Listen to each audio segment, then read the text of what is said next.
Hello, everybody, and welcome to the Bob Stoops app. I'm Brad McMullen. Happy early Thanksgiving, everyone. A week away. Hard to believe Thanksgiving so close. Love Thanksgiving, right? Where'd fall go in the It whole just, football season? it's gone, right? Two regular season games left. So anyway, appreciate you always, Brad, and happy Thanksgiving to everybody out there. Thank you, Coach. To you as well. All right, so let's talk about the big headlines out there. Texas A&M, Mississippi State, two openings in the SEC right now. You actually were in Starkville about 10 days ago. What are your thoughts on Mississippi State? So people are like, wait, what? He was in Starkville? I think I was in Starkville when I was at Wrigley Field in Chicago watching my Hawkeyes play Northwestern. So as always, there's a lot of false information. What do they call it? Disinformation in today's world that totally not accurate. And I love Zach Selman, but I won't be coaching at Mississippi State, that's for sure. All right, who do you think they should hire? What kind of person do you think that they should hire? Boy, I don't know. You leave that. Zach Selman has such great experience being here at OU with Joe Castiglione's for so many years. He'll know that, and I haven't lived down there, worked down there to know the culture. To me, it's always about a fit. A guy fits the place. And, so I'm sure Zach will find the right person. And, to me, that's what it's all about. Some guys are, square peg in a round hole that just doesn't work. So you just got to find the right guy. And I'm of the opinion there's a lot of great assistant coaches out there. Rather than recycling head coaches, there's great assistant coaches out there, coordinators that have had pressure, dealt with pressure, have succeeded in it. That I'm not just going to myself and you, Brent Venables. It goes on and on. There's so many guys that I think Marcus Freeman's doing, I believe, a really good job at Notre Dame. So those guys are ready for it. You just got to find the right one. And Ryan Day, of course, number 2 team in the coaches. He was an assistant coach as well. So yeah, it goes on and on. There's rather than recycling head coaches, sometimes find a hungry young, even if he's not young, a hungry coordinator, offense or defense. Yeah, and then of course, in looking at people that Zach is going to say, I trust this person. I've seen him. I've experienced him. I look at someone like Zach Taylor. A guy grew up right here in Norman, Oklahoma. Absolutely. Head coach of the Cincinnati Bengals. Maybe potentially come back, and he went to school with Zach Selman at Norman High. So you never know those relationships. Yeah, I don't think he's going to walk away from the Bengals. Probably not. Joe Burrow's a nice guy to have on especially with the year they had a year ago. But he's what a great coach Zach's been. So that's been fun to watch. Being that for me, being that he has Norman, Oklahoma ties. What do you think went wrong at Texas A&M? They've got great facilities. They obviously have boosters that think the program should be at the top echelon. They've recruited very well the last few years, but it just hasn't worked out. It's hard to say when you're not there. You're not living it every day.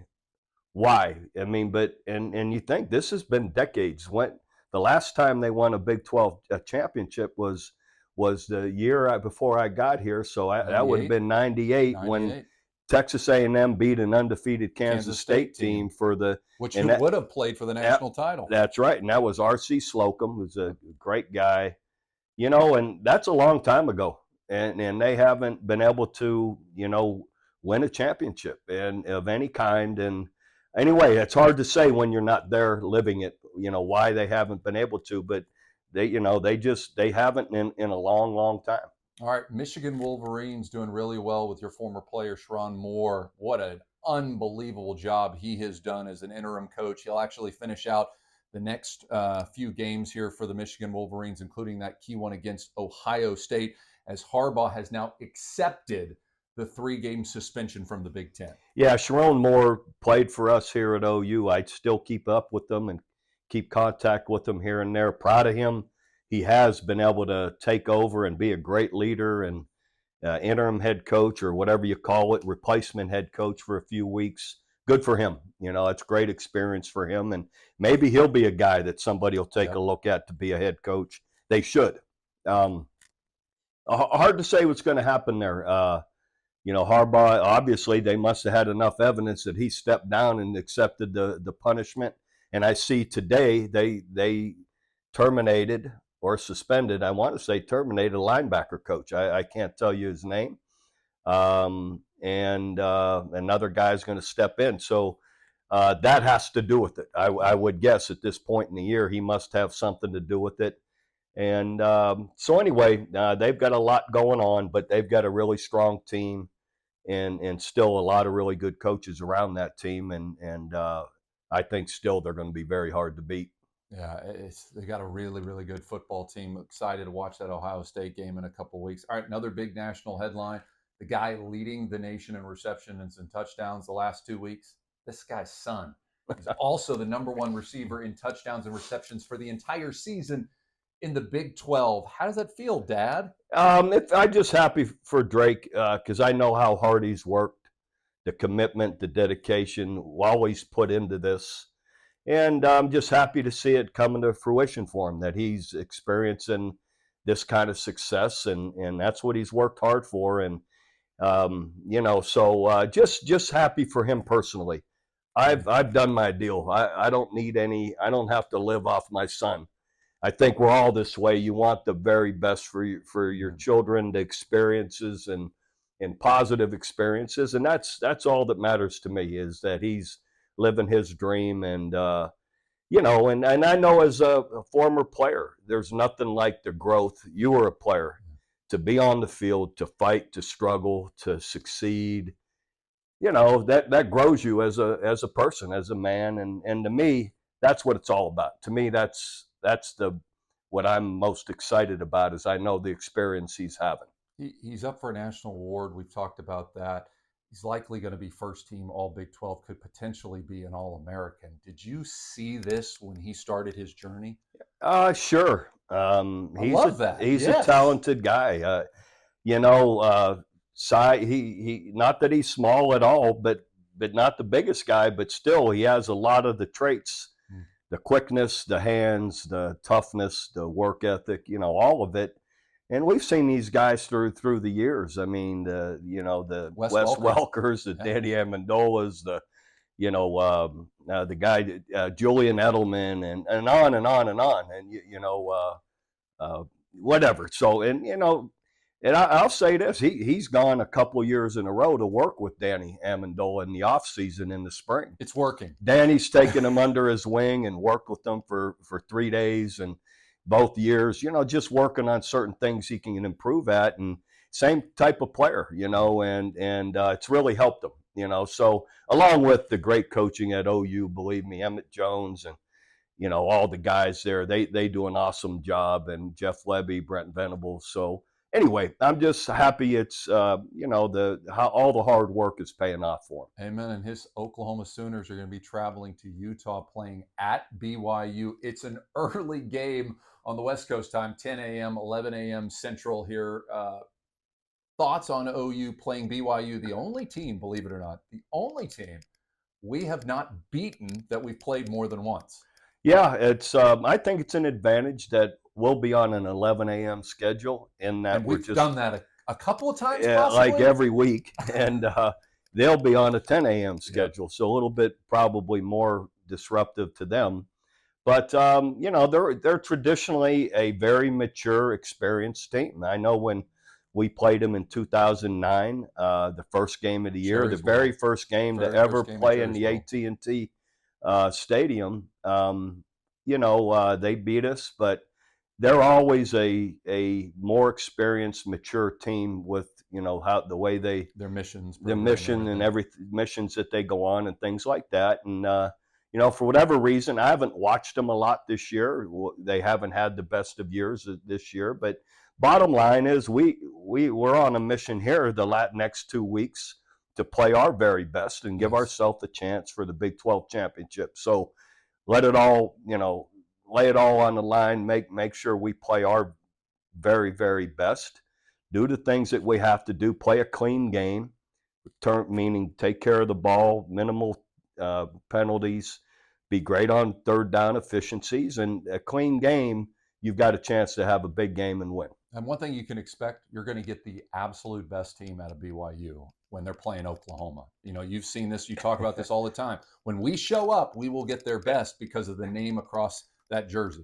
it's always a sellout crowd, and Yep. and it's always a different. Whatever you watch on film, when we see them, it's different because everybody has something to prove when they play us, and that's good.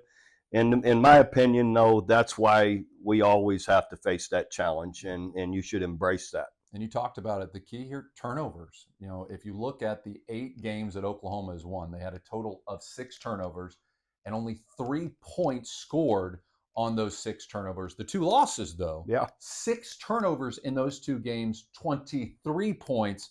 Oklahoma loses both games. you can almost go that that's strictly the only thing that truly matters. Now I know that's not true. You still got to execute some third downs and have minimal penalties. But bottom line, though, it's a major factor at any level of football. The turnover margin always matters. All right, lots of points. Largest underdog home for BYU in a long time, 24 points. I know I asked you this question every week. How do you like the Sooners? I'm taking the Sooners, There you going go. hard, going. I feel like last week they got back on track and got that taste of victory and playing well. And just believe we'll play well again, throughout the game and be excited to play. And I think we're at the last couple games of the year, regular season. There's still a championship opportunity out there. Yes. So I really believe our guys will embrace that and go for it. Yeah, and we want to thank UCF for that championship opportunity because Oklahoma State got annihilated, and I have no idea. This is why you don't gamble, folks. Who would have ever thought that UCF would beat Oklahoma State by over 40 points? Yeah, I wouldn't have ever thought that, but I knew UCF's better Yes. than everyone thinks, absolutely. So I felt they could very much win that game, but not by that kind of a margin, But everything just went wrong with, I think at a certain point with Oklahoma State, and then it's all for naught. I'm not saying they can give up. I just mean there's a certain point where everything's gone wrong, and it's just all right, on to the next game.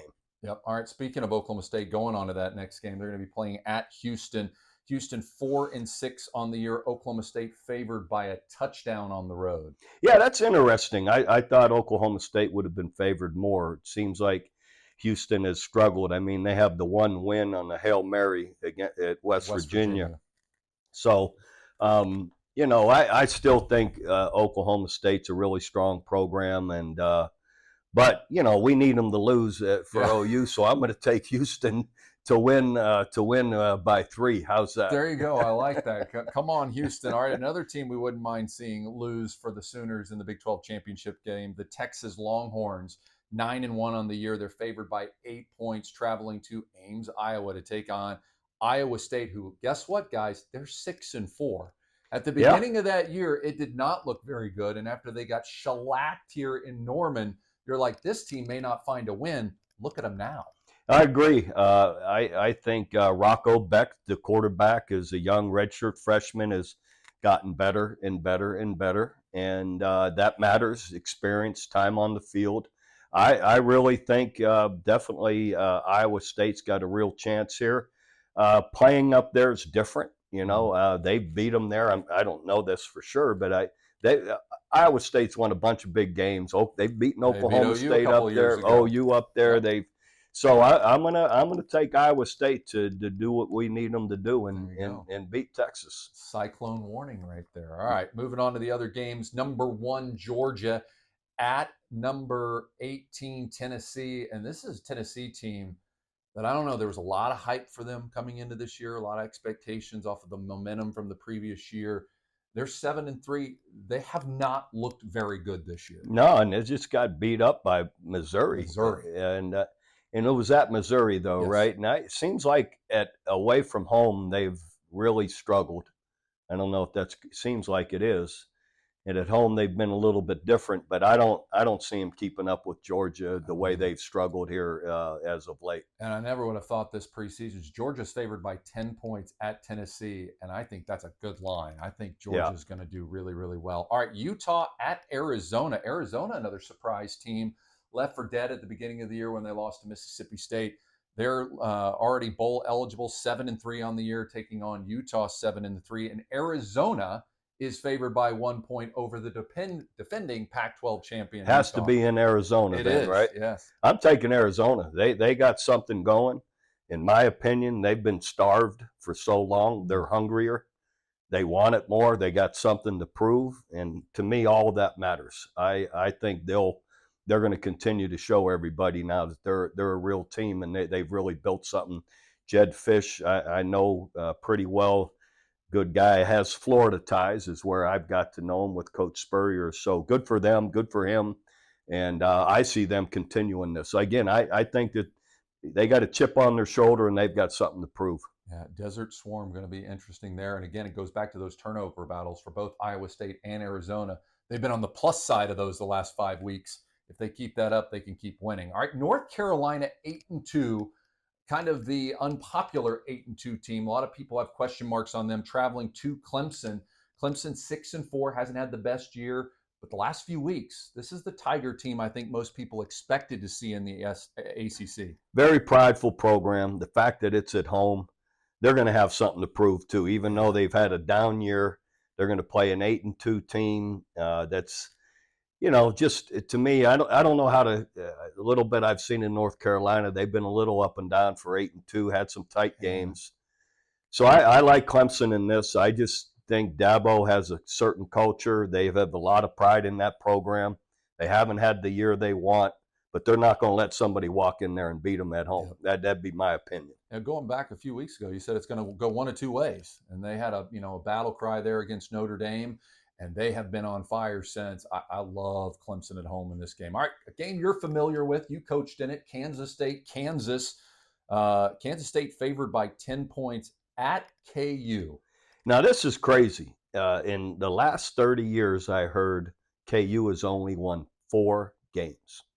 Wow. In the last 30 years. Now, it may be off, but that's what I was told today. There you go. Now, on top of that, the whole series, can you believe KU is still 20 ahead? And Kansas State, how bad were they way before back? you and Bill Snyder went to Kansas State, they were not any good. And saying. Bill Snyder started it all, and what a turn. I'm gonna take the surprise. Well, I take go with the points. Right? I'm going to take Kansas this back. Yeah, Kansas in the points because I don't know if the quarterback's going to play or not. Yeah. And if he doesn't play, that's bad news for KU. Yeah. The one quarterback's already. I'm sorry with the names. So if they'll be out without 2 quarterbacks. Yeah, Daniels, the one, the starter initially. Who announced in the he's going to come back next year, which is great for Jayhawk fans. And then the next guy that beat us, who did a heck of a job, is questionable. So. To me, I'd take KU in the points, but if you find out that quarterback's not playing, I'd go with K-State. Yeah, I agree with you. All right, so the team we talked about, North Carolina not being very impressive at 8-2, a team that has been impressive at 8-2, Oregon State, now number 11 in the country. They're going to be hosting undefeated 10-0 Washington. And guess what? Oregon State is favored against Washington by 1 point. I'll be darned. That's amazing because I've been so impressed with Washington, and it's so hard to go undefeated, though. And they got them in Corvallis. Yes, they do. In Oregon Sold State. Out game. Sold out game. I'm going to take the upset. I'm going to I guess it's not their favored, but I'm going to go with Oregon State that eventually that undefeated season breaks. And again, you talk about a team that's got to be hungry. Yeah. They got to have something to prove. They got to have this game circled, and I know what that's like when you're coming back and all of a sudden you got something to prove. I think they're going to show up and play well. And for me, is it the Washington team that we saw play in that 2-week stretch that didn't look good, or is it going to be the Washington team that played against Oregon that looked like arguably one of the top 5 teams in the country?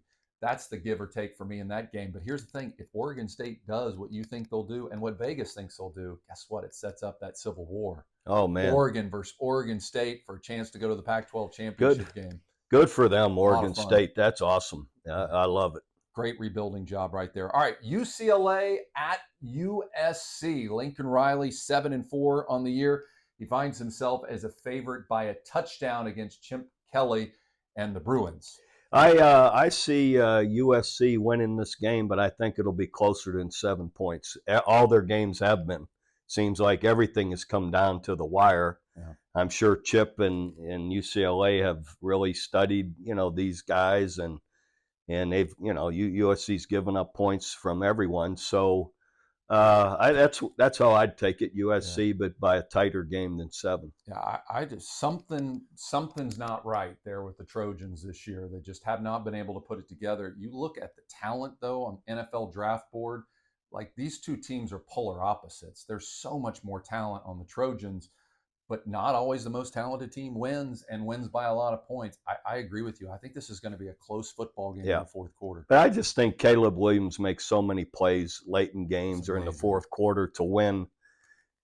So in my opinion, that's where I give the edge. That he could come up with some plays, and he always does. Yeah, Caleb Williams, a very special player. All right, our final pick'em, an SEC battle: Florida Gators at Missouri. Missouri favored by 11 points in this one. The Gators, believe it or not, just 5-5 on the year. Yeah, disappointing. I hate it. I always say it. I've got Gator blood in me for 3 years and a national championship there with Coach Spurrier. So I do root for them, but they have struggled. They have mistakes and problems with too many men on the field. Just amazing. Just on and on. So and Missouri's hot. You got to give it to Drinkwitz, Coach Drinkwitz, and his staff have done a great job. So I see Missouri, keeping it going. I just think they're excited about what they're doing. They know they're doing something special, and I don't see that going away here late in the year. Yeah, I think it's two teams going in two completely Exactly. opposite directions. Missouri looked like a good football team last week, and it's been a long time, Coach, Yeah. since I've said that. And I was really impressed by them. And the complete opposite, other than that Tennessee game, Florida just hasn't looked like a good football team, No. let alone an average football team. And in the SEC, you can't be average. No, and then you get late in the year and you don't have any kind of mojo going. That hurts. Yeah. And Missouri got all kind of mojo going and something to prove. They just beat Tennessee bad. I don't care what Florida's done as of late, but they've got a name. Yep. So when right. they're coming to Missouri, they've got something to prove, and I think Missouri will play well. And we got a lot of football to watch this weekend. Can't wait. And again, happy early Thanksgiving, everyone. And remember, for videos anytime, just tap on our video link. For Hall of Fame football coach Bob Stoops, I'm Brad McMullen.